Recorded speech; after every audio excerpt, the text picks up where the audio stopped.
Hello जय हिंद साथियों, मैं पंकज स्वागत करता हूं आपके अपने परिवार पीके एजुकेशन 17 के ऑनलाइन के प्लेटफार्म में। ये वीडियो आपके लिए महत्वपूर्ण है क्योंकि आप देखेंगे आरटीई एक्ट 2009। आरटीई एक्ट 2009 से आपके सी टेट में काफ़ी प्रश्न देखने को मिले हैं प्रीवियस वर्षों में, और आप देखेंगे कि 2022 में भी इससे काफ़ी आपके प्रश्न देखने को मिलेंगे। आप देखेंगे कि यहाँ से आपके डायरेक्ट प्रश्न बनते हैं, और आरटीई 2009 को आप अच्छे से समझ लेंगे तो आप देखेंगे कि आपके पेडालॉजी के भी प्रश्न काफ़ी आपके यहीं से सही होंगे। जब तक आप आरटीई 2009 को समझे नहीं रहेंगे तो आप पेडालॉजी के भी प्रश्न आप देखेंगे कि नहीं कर पाएंगे, और जब इसको समझे रहेंगे तो आप आसानी से उसको भी, उन प्रश्नों को भी कर पाएंगे।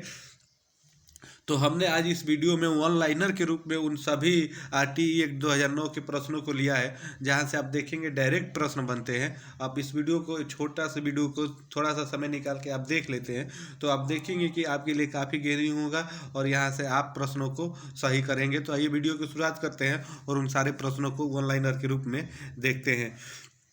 तो सबसे पहले देखेंगे, पहला आपका दिया हुआ है राइट टू एजुकेशन, यानी आरटीई 2009 आपका लागू कब किया गया। तो आप देखेंगे कि वो लागू किया गया था 1 अप्रैल 2010 को, जिसमें आपके जम्मू कश्मीर को नहीं लिया गया था। तो ये भी आप ध्यान में रखेंगे। देखेंगे कि यहाँ से डायरेक्ट आपके प्रश्न बनते हैं। वही दूसरे प्रश्न की बात करें, निःशुल्क एवं अनिवार्य शिक्षा को मूल अधिकार के रूप में किस अनुच्छेद में जोड़ा गया था। अब देखेंगे कि ये डायरेक्ट सारे प्रश्न आपके डायरेक्ट देखने को मिलेंगे। तो ये प्रश्न आप देखेंगे कि आपके प्रीवियस वर्षों में बने ही हैं। तो अनुच्छेद जो 21 आपका ये है, उसमें आपका निःशुल्क एवं अनिवार्य शिक्षा को मूल अधिकार के रूप में आप देखेंगे जोड़ा गया है। तो आप ये ध्यान में रखेंगे। वही अगले पॉइंट की बात करें तो आप देखेंगे कि पूछा है शिक्षा के अधिकार अधिनियम के तहत प्राथमिक कक्षाओं में छात्र एवं शिक्षक का अनुपात आपका कितना होना चाहिए। आप देखेंगे कि 2021 के सी टेट में ये प्रश्न एकदम हूबहू बना था। शिक्षक और छात्र का अनुपात पूछा था प्राथमिक स्तर पे। तो आप देखेंगे कि एक टीचर पे आपके 30 छात्र होने चाहिए। तो इस प्रकार का अनुपात है प्राथमिक स्तर पे। तो आप देखेंगे प्राथमिक और उच्च का अलग अलग होता है, तो दोनों का आपका पूछता है, तो आप दोनों का ध्यान में रखेंगे। आइए वही आगे बात करें। आरटीयू 2009 के तहत शिक्षा के लिए, आप शिक्षक जो होता है, शिक्षक के लिए एक सप्ताह में आप न्यूनतम कितने घंटे कार्य होते हैं आपको ये बताना है। तो आपके एक सप्ताह में आपके 45 घंटे होते हैं। आप डायरेक्ट प्रश्न यहाँ से बनता है। आप देखेंगे कि ये भी महत्वपूर्ण है। वही अगले पॉइंट की बात करें, आरटीई 2009 के तहत प्राथमिक स्तर पर न्यूनतम शैक्षणिक घंटे का कार्य दिवस होते हैं आपके प्रति वर्ष में, ये पूछा है। तो आपके 800 घंटे होते हैं और 200 दिन होता है। तो आप ध्यान में रखेंगे, ये सारे प्रश्न आप देखेंगे कि आपको डायरेक्ट देखने को मिलेंगे। निःशुल्क एवं अनिवार्य शिक्षा आरटीई के अनुसार किस आयु के बच्चे को रखा गया है, तो वो बताना है। तो आपके 4 वर्ष से जो आपके 14 वर्ष के बच्चे होते हैं वो अलग रखा गया है निःशुल्क एवं अनिवार्य शिक्षा के अंतर्गत। तो आप ये भी ध्यान में रखेंगे। आइए वही अगले पॉइंट की बात करें तो आरटीई 2009 के तहत प्राइवेट स्कूलों में कितने प्रतिशत सीटें जो होती है निर्धन विद्यार्थियों के लिए आरक्षित होती है। तो आप देखेंगे कि वो 25% सीटें आरक्षित होती है। तो आप इसे ध्यान में रखेंगे। आप देखेंगे कि ये डायरेक्ट सारे प्रश्न आपको आरटीई 2009 से देखने को मिलेंगे।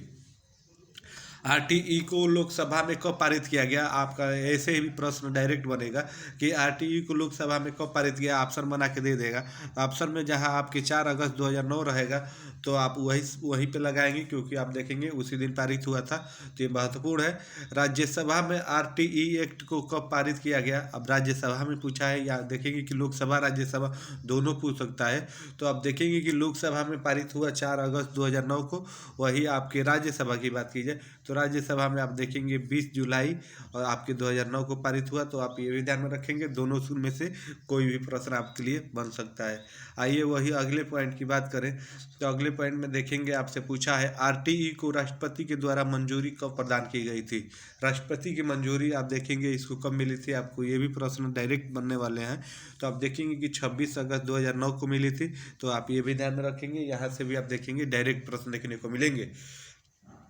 आइए वही अगले बिंदु की बात करें तो यदि प्राथमिक स्तर पर 150 से अधिक बच्चे हो तो इसके लिए क्या प्रावधान है। जिस आप देखेंगे प्राथमिक विद्यालय में अगर 150 से अधिक बच्चे हो जाते हैं तो वहाँ पे आपका क्या प्रावधान है। तो आप देखेंगे कि एक प्रधानाध्यापक और 5 शिक्षक रखे जाएंगे। तो ये प्रावधान है, आप ये भी ध्यान में रखेंगे। आप देखेंगे कि ऐसे प्रश्न डायरेक्ट देखने को मिलेंगे।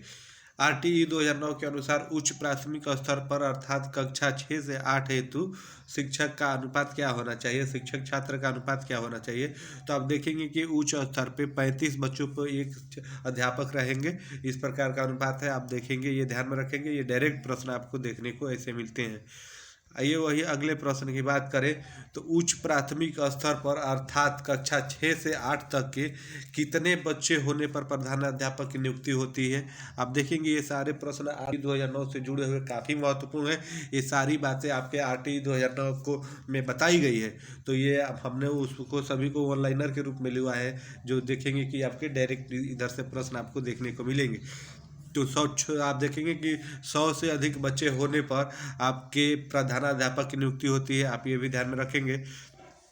वही अगले पॉइंट की बात करें, आरटीई 2009 के अनुसार कक्षा 1 से लेकर कक्षा 8 तक यदि प्रवेश किए गए सदस्यों की संख्या 200 से अधिक है तो विद्यार्थी एवं शिक्षक का अनुपात आपका पूछा है तो 40 संबंधी एक हो जाता है, 40 बच्चों पर एक अध्यापक। तो आप इसे भी ध्यान में रखेंगे। आप देखेंगे कि ये भी प्रश्न आपको देखने को मिलेगा।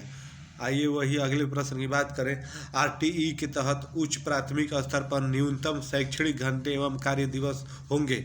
उच्च प्राथमिक स्तर पर ये पूछा है 6 से 8 के बीच में। तो आप देखेंगे कि 1000 घंटे और आपके 220 दिन आपके प्रतिवर्ष आपकी क्लास चलेंगे। तो ये भी महत्वपूर्ण है। आप देखेंगे 2021 के सीटेट में ये प्रश्न आपको देखने को मिला था। वही अगले पॉइंट की बात करें, यदि प्राथमिक स्तर पर एक विद्यालय में कुल 240 बच्चे हैं तो इसके लिए कितने आपके अध्यापक होंगे। तो आप देखेंगे कि आपके 6 अध्यापक होंगे। ये भी महत्वपूर्ण है। आप देखेंगे डायरेक्ट प्रश्न देखने को मिलेगा। आरटीई 2009 के अनुसार प्राथमिक स्तर पर एक अध्यापक को प्रतिदिन कितने घंटे पढ़ाना होता है। तो वो 4 घंटे पढ़ाना होता है। आइए वही अगले प्रश्न की बात करें तो अगले प्रश्न में देखेंगे आपसे प्रश्न बना है यहाँ पे कि आरटीई के तहत उच्च प्राथमिक स्तर पर एक अध्यापक को वो बताया ही 4 घंटे। उसके बाद आप देखेंगे अगले प्रश्न की बात करें तो आरटीई 2009 किस धारा में यह बताया गया है कि बच्चे को शारीरिक दंड देना, प्रताड़ित करना मना है। तो आपका धारा 17 है। आप देखेंगे डायरेक्ट प्रश्न यहाँ से बनता है। 2021 के सीटेट में आपको ये प्रश्न हूबहू देखने को मिला था। तो ये महत्वपूर्ण है। आइए वही अगले पॉइंट की बात करें तो अगले पॉइंट में देखेंगे आपसे प्रश्न बना है यहाँ पे कि आप देखेंगे कि आरटीई की ऑफिशियल नाम क्या है। आपका ऑफिशियल नाम पूछ देता है तो आपका निःशुल्क एवं अनिवार्य बाल शिक्षा का अधिकार अधिनियम 2009 है। तो आप ये भी ध्यान में रखेंगे। कक्षा 1 से लेकर 5 तक के लिए विद्यार्थियों के लिए विद्यालय की दूरी कितनी होनी चाहिए, यानी प्राथमिक स्तर पर विद्यालय की दूरी कितनी होनी चाहिए। तो वो देखेंगे 1 किलोमीटर के अंदर होनी चाहिए। आप ये ध्यान में रखेंगे। आप देखेंगे कि ये प्रश्न आपको देखने को मिलेगा। वही दूसरे में बात की जाए तो 6 से 8 हेतु विद्यालय से स्कूल की कितनी घर से विद्यालय की कितनी दूरी होनी चाहिए। तो 3 किलोमीटर के अंदर होना चाहिए छात्र के घर से विद्यालय की दूरी। तो आप ये भी ध्यान में रखेंगे। वही अगले प्रश्न की बात करें तो आप देखेंगे कि एक 9 साल के बच्चे को जो पहले कभी स्कूल नहीं गया हो और आरटीई के अनुसार किस कक्षा में उसे प्रवेश दिया जाएगा। तो आपको ये बताना है। तो आप देखेंगे 4वीं कक्षा में प्रवेश दिया जाएगा, जिसका वर्णन आप देखेंगे धारा 4 के अनुसार किया जाएगा एडमिशन उसका। तो ये भी आप ध्यान में रखेंगे। आरटीई 2009 में कुल धाराएं, अध्याय एवं अनुसूचियाँ कितनी है।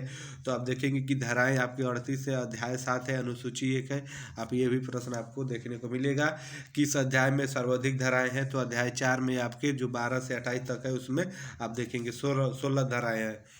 आइए वही अगले प्रश्न की बात करें, आरटीई धारा 17 का प्रावधान क्या है, आपको वो बताना है। तो बच्चों को शारीरिक दंड नहीं देना है, ये उसमें कहा गया है। आप देखेंगे कि शिक्षा अधिनियम 2009 के अनुसार धारा में छात्र एवं शिक्षक अनुपात दिया गया है। किस धारा में आपका छात्र शिक्षक अनुपात दिया गया है, यहाँ पे ये प्रश्न बनेगा।